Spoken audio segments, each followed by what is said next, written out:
اهلا يا نيازك، اهلا. انت عند القبر حق امي. ايوه الله يرحمها. السلام عليكم. ايش تسوي عند قبرها؟ انا ادعي لها عشان اليوم هو جمعة، احنا نطلع كل جمعة صح؟ ايوه تدعي لها. ايوه. يلا تمام، الله يرحمها. ايش تقولي في الدعاء؟ الله يرحمها ويسكنها الجنة ويسكنها يفتح جناته يا رب العالمين. اللهم سكنها من الجنة ونقها من العذاب، من عذاب الدنيا والآخرة. اللهم ارحمها كما رحمتني صغيرة، وأسعدها كما أسعدتني كثيرا. اللهم تقبل أعمالها صغيرة وكبيرة. اللهم نقها من الذنوب والخطايا كما ينقى الثوب الأبيض من الدنس. اللهم اجعل قبرها نورا، ومن يمينه نورا، ومن شماله نورا، ومن فوقه نورا.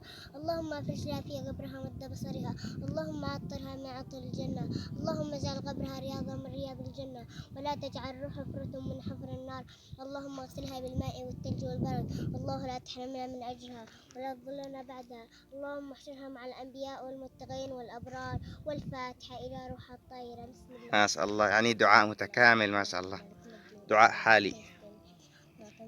صراط الذين أنعمت عليهم غير المغضوب عليهم ولا الضالين. من علمش هذا الدعاء، والله دعاء حالي. بعدين دعاء طويل وفيه يعني كل الأجر إيه وكل تعلمته أنا. الأشياء اللي تشتهيه. تعلمته أنا. ما شاء الله عليه. أيوه. احنا نطلع على قبرها كل جمعة. أيوه عشان اليوم قدو يعني أول جمعة من رمضان. أيوة. أيوه.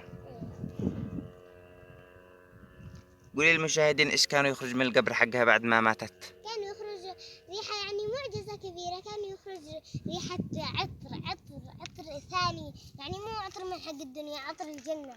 أيوة، يعني كانوا يخرج من قبرها بعد موتها. طب بعد أيوه. ما أيوة، أنا عايزك ما تقولي للمشاهدين. كل المشاهدين اللي برا على هذا الفيديو لازم يدعى لروح أمي الحبيبة، لازم يدعى لروح أمي ويدعى لكل المسلمين.